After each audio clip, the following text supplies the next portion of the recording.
దీపాదాస్ మున్షి గారు ఎన్నికలకు ముందు 2020 ఎన్నికల ముందు దీపాదాస్ మున్షి గారు వారితో పాటు మీనాక్షి నటరాజన్ గారు కూడా ఇక్కడ అబ్జర్వర్గా ఉండి మన రాష్ట్రంలో కాంగ్రెస్ పార్టీ అధికారం రావడానికి ఎవరు ఎక్కడ అలకబోడినా ఎవరు ఎక్కడ నిరుచోపడినా వాళ్ళందరికీ వెళ్ళి మాట్లాడి సర్ది చేసి ఆనాడు సముదాయించి ఎన్నికల్లో సునాయం గెలిచే విధంగా ప్రయత్నం చేసినటువంటి దీపాదాస్ మున్షి గారు ఆ తర్వాత మాణిక్యరావు తాకిన తర్వాత వారు ఇక్కడ ఇన్ఛార్జ్గా నియమితులవడం జరిగింది.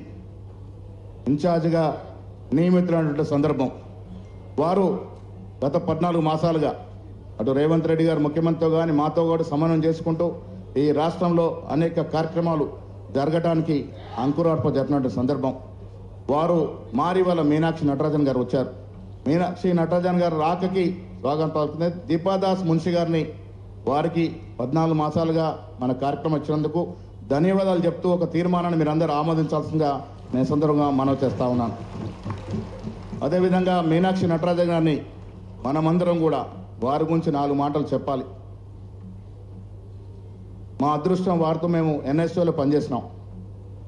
మీనాక్షి నటరాజన్ గారు అఖిల భారత ఎన్ఎస్యూ అధ్యక్షురాలిగా ఉన్నప్పుడు నేను దాదాపు 6 మాసాలు రాష్ట్ర అధ్యక్షుడిగా ఉన్నాను.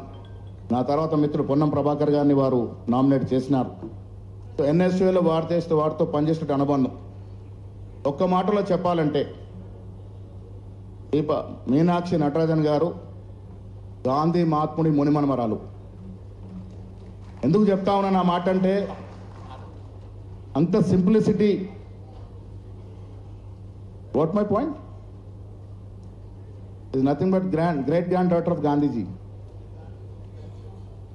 ఒక్క మాటలో చెప్పాలంటే గాంధీ మహాత్ముడు ఏ విధంగా జీవితాన్ని సాగదీసినాడో, ఏ విధంగా త్యాగం చేసినాడో దేశం కోసం, వారు ఢిల్లీ యూనివర్సిటీ ఎన్నికల్లో పాల్పంచుకోవడం, ఆ తర్వాత ప్రత్యక్ష రాజకీయాలకు రావడం, ఎన్ఎస్యూ అధ్యక్షురాలుగా నియమితులవడం, ఆ తర్వాత రాహుల్ గాంధీ గారి కోరిక మేరకు మాండ్సోర్ నుంచి పార్లమెంట్ సభ్యులుగా పోటీ చేయడం, 6 సార్లు ఎంపీగా గెలిచినటువంటి పాండేని వీరు ఓడించడం, 9 నుంచి 14 వరకు వారు పార్లమెంట్ సభ్యులుగా ఉండడం, ఆ తర్వాత ఏఎస్లో వివిధ హోదాల్లో పనిచేయడం, వారు పెళ్లి కూడా చేసుకోకుండా పరిపూర్ణంగా కాంగ్రెస్ పార్టీకి అంకితమైనటువంటి మహానాయకురాలు.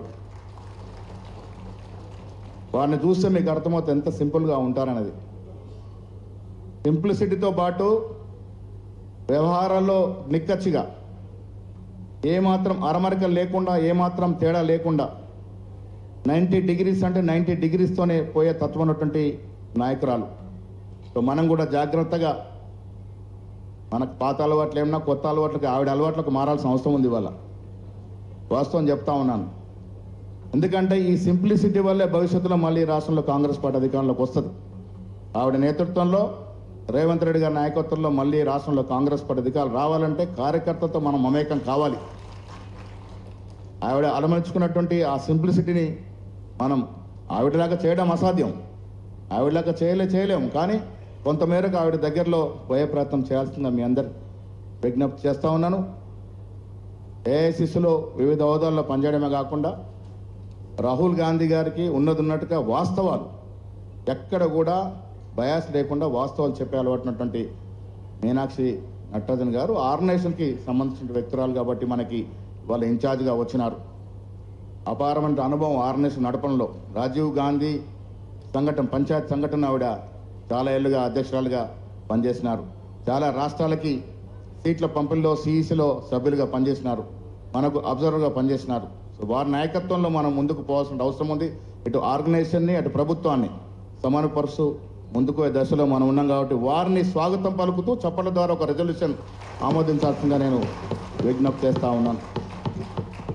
అంశాల్లోకి వెళ్తే మీరు చూశారు మిత్రులరా, జై బాపు, జై భీమ్, జై సంవిధాన్, ఏడాది పాలన.